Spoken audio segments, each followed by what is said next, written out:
I never believed in curses until I saw myself blink from a mirror that I wasn't standing in front of. That was the moment I realized whatever I'd brought home from that auction, it wasn't just an antique. It was alive. Last year, I moved into my grandmother's old farmhouse after she passed away. It stood at the end of a long gravel road in northern Maine. No neighbors, no lights, just trees that leaned too close to the windows at night. While clearing out her attic, I found something I didn't remember seeing as a kid: a tall, ornate mirror covered in a dusty white sheet. Its frame was carved from dark wood, filled with strange circular symbols that almost looked like eyes.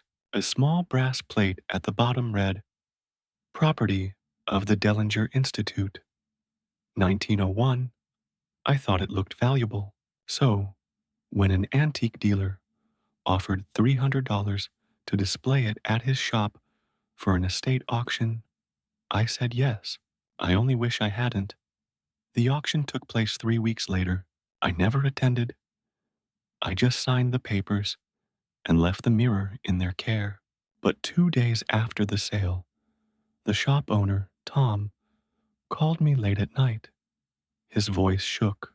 "You didn't tell me it was damaged." I said it wasn't. He whispered, "Then how come there's something moving inside it?"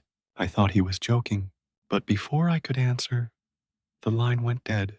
The next morning, I drove to his store. The front door was open. The police were already there. Tom had been found in the back room, lying face down in front of the mirror.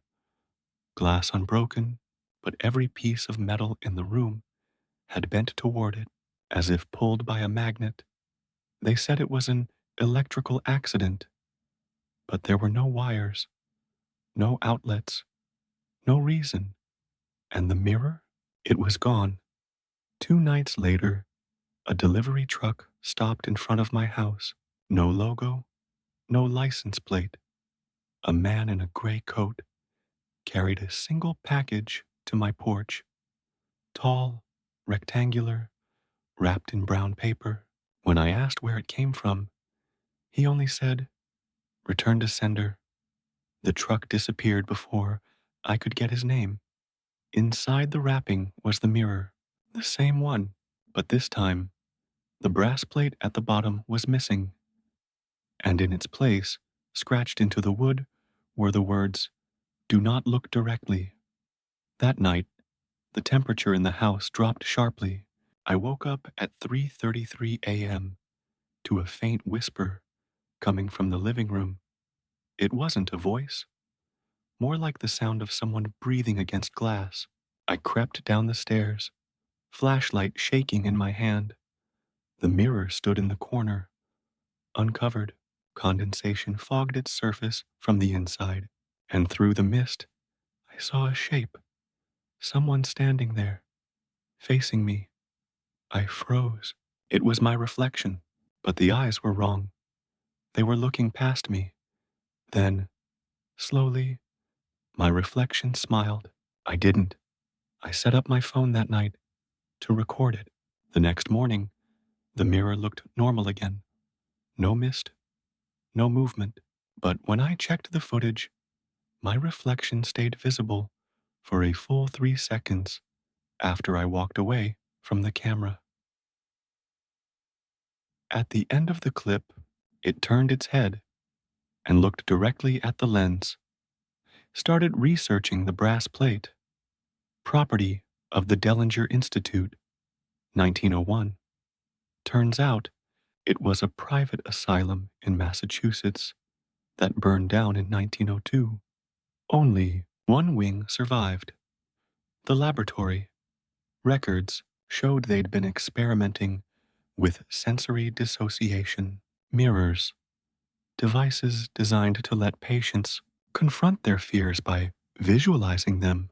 Most subjects went insane within days. The surviving notes said, reflections began moving independently. Subjects reported being watched from the other side. That was the last entry. I drove to the old Dellinger property. Nothing remained but stone walls and a few blackened beams. In the dirt, I found half a sign buried upside down. It read, Containment Room, Level 3, and right beside it, something glinted under the sunlight. Another brass plate, same engraving as mine, except this one had 3 additional words scratched into it. Do not let it learn. When I got home that night, every reflective surface in the house, windows, TV, even the stainless steel sink, showed faint condensation. My phone camera flickered whenever it faced the mirror. Then I saw movement, not from my reflection, from behind it. A dark shape pressed against the glass, like a person trying to push through a thin curtain.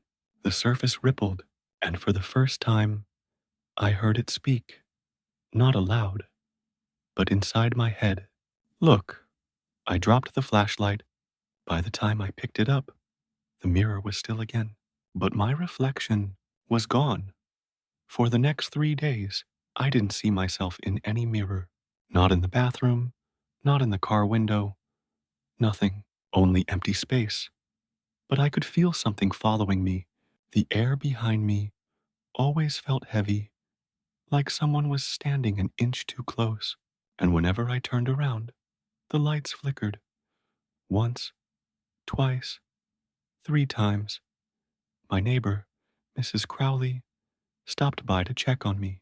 She said she'd seen someone walking around my house at night. Looked just like you, but slower. She smiled awkwardly. You've been waving at me every evening through your window. I hadn't. When she left, I stood in front of the mirror again, heart pounding. And this time, my reflection was back, standing perfectly still, except for one detail. Its mouth was still smiling. Mine wasn't. The recording, too. I set up 2 cameras facing each other, one recording me, one recording the mirror. At 2:17 a.m., both cameras glitched simultaneously. The timestamp froze for exactly 10 seconds. When it resumed, I was gone from the first camera. But on the second, my reflection was still there, waving slowly as if saying goodbye. Then the file corrupted. I tried calling the auction house, but the number was disconnected. The building, I found out later, had burned down the same week I brought the mirror home. 3 people died inside. Their bodies were found lined up in front of the security mirror, all with their eyes open. The fire investigator's final report said something I can't forget. Glass unbroken, reflections intact. By the first week of December, my voice started echoing in strange ways when I spoke, not delayed, more like harmonized, as if someone else was repeating me from inside a hollow space. Then, one morning, I found muddy footprints in the hallway, bare feet, my size, leading directly to the mirror. Inside the glass, my reflection was standing closer than usual and breathing. I decided to destroy it.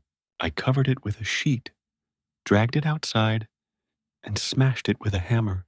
It didn't even crack. But when I looked down, I realized I wasn't holding a hammer anymore. I was holding the brass plate, and new words had appeared on it, carved freshly into the metal. You looked too long. That night, I woke to a sound coming from the living room, glass shifting, slow, deliberate. When I turned the corner, the mirror was uncovered again. Condensation pulsed across the surface like a heartbeat, and from inside, my reflection stepped forward, not out, but closer until its forehead touched the glass. Then, with a faint creak, the surface split open like skin. It smiled wider. I learned, and before I could move, something cold wrapped around my wrist and pulled. Last log. Found on phone audio file. Mirror Suzo 33 MP3. If anyone finds this, don't touch any old mirrors. Don't record them. Don't even look for your reflection, because once it notices you, it doesn't stop. And when it learns your face, it doesn't need the glass anymore. Silence. Then faint breathing. It's behind me now. Audio cuts off at 3 minutes, 33 seconds. Epilogue. Local police found the farmhouse empty. Every mirror and window in the house was shattered from the inside. The only clue left behind was a single brass plate nailed to the front door. It read, "Property of the Dellinger Institute, 1901," and beneath it, scratched deep into the wood, "Do not let it learn